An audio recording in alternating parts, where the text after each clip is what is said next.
miracles that Jesus has ever done. It's found in Matthew 14, 13 through 21, Mark 6, 30 through 44, Luke 9, and then John 6, what we just read. Now, prior to that, and I'm just going to talk and move. Prior to that, when Jesus, right before he fed all those people, his cousin John the Baptist was actually beheaded by Harriett. And he was tired. He had already sent out the disciples to do a lot of different work. And the reason that I bring that up is whether you all know it or not, when you're saved, you become a disciple of the King. And you are all going to be sent out to do the work of the kingdom. That means that's not just in here. Yes, it's great. I love to see you all at rehearsal and everything. But the work of the kingdom actually begins when we leave here. And it's on your jobs, it's with your families, it's with your neighbor.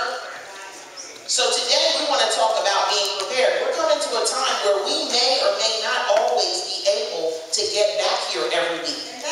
Because sometimes we may think, oh, I know that person needs prayer. When I go to church on Sunday, I'm going to tell Sister Harriett to pray for him. Which is fine, I'll pray for him. But what if you don't see me? That's for you to do. If it's coming to you, it's for you to do. But I'm going to leave that alone. Who knows what this is? A brown paper bag. Okay? Who knows what this is? A lunch bag. Thank you. You guys are smart. You're cute and you're smart. What does this say? Lunch. Lunch. Okay, thank you. The kids are helping. You guys are good. What does this say? Lunch. I'm not going to answer because the rest of them say lunch too.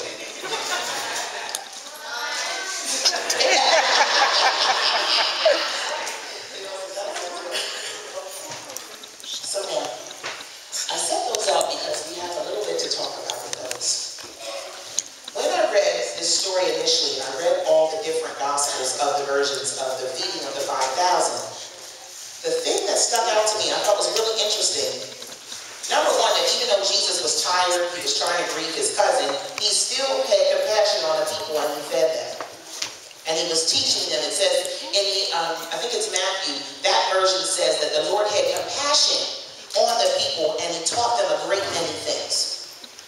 And the other thing that I thought was really interesting, because sometimes we get lazy, and this is just a side note, how often we get lazy, because we'll say, I know that that person needs a ride home, but I'm really tired and I just want to go home. But Jesus had a death in his family and still said, I'm going to table what my needs are for right now and minister to these people because they are sheep without a shepherd. And the other thing I thought was really funny, interesting, was that all those people got up and left and just followed God. They were like, Jesus is going over there, let's go. They didn't pack anything, they didn't. I thought, wow, 5,000 people and one little boy had lunch. Only one. It doesn't say in any of the other versions where they got the food from. And the reason I use this version is because it was important. We sometimes skip over the little things. If a child says something to us, we don't want to hear it. We're like, oh no, just be quiet, baby. No. The voice of God can come in any form that it wants to. He called Josiah as a child. And Josiah was 8 years old. And I say that to say that he was obedient. Because I'm not sure that it doesn't say how old the child was. It just says he was a lad. And I'm pretty sure that he didn't think, Mom, I'm leaving. Jesus is coming. I need a lunch. The mom probably said, come here. Put this in your bag. You need this. But he was obedient to do it. And then he would be able to eat at the appropriate time. The mom had the forethought to know that whatever he was going to do for the day, he wasn't going to have time to come back home to eat. How many times do we leave our house? We say, oh, you know what, God, I didn't have Oh, I'm too busy. I gotta go to work. I didn't have time to read my word. Not knowing what time we're going to get back home, because we're like, oh, I'll do it before I go to bed. But we don't know what time we're going to get back there to do that. And we don't know whatever we took in if somebody else needs it. So just like, this is just a side note for the parents. Just like a natural food comes from the parent, there are things as parents that you are putting into your children. These things now that they're learning, you think, oh, they just learned that dance. I guarantee you some of them will be 16, 17, 20 years old, and they will still remember. There are things I learned when I was 6 years old that I know now. Why? Because my mom took the time to train me, to put it in me, to take me to church. Some of you parents think, oh, it's not that big of a deal. It's a big deal. It's a big deal. You don't see mama birds feeding their babies stuff that they can't digest.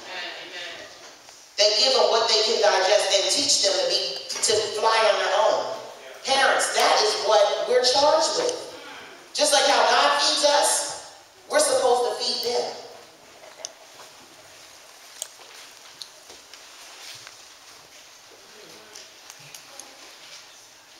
And I also heard the Lord say, it's not up to somebody else. I believe that at home, but that's what I heard the Lord say. It's not up to somebody else.